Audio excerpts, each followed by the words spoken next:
उदालगुरि जिल्लानि जराफुख्रि बियाब बाथौ गौथुमनि सिङाव थानाय 4 नं बनगुरुं गामिनि मुस्रि कामिनीकान्त स्वर्गियारिया नुवाथारि सोरजिगिरि बाथौ बोराइ सिबिनो थाखाय गावनि न'नि बाथौ थानसालिखौ समायना रमायना साजायदों।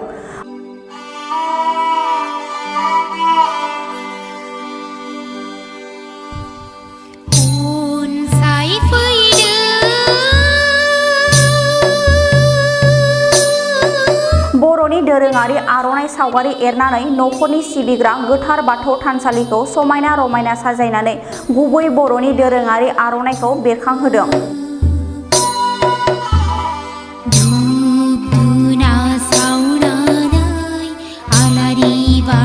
कामिनीकान्त स्वर्गियारिया गावनि न'आव आर'ज गाबग्रा बाथौ थानसालिनि समायना साजायनानै थानसालिखौ गामिनि बाथौ सिबियारिफोरखौ लानानै बियाबनि बिबानगिरिफोरनि गेजेरजों बेखेवबाय।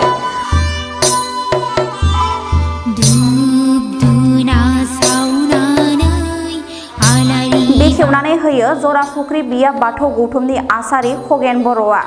लोगोसेयैनो बाहागो लायो हिरिम्बापुर गामिनि बाथौ सिबियारि आरो बियाबनि दौरि नौरुसि बिथांमोनजों लोगोसे हारिमु आफादनि बियाब आफादगिरि बिथांमोना।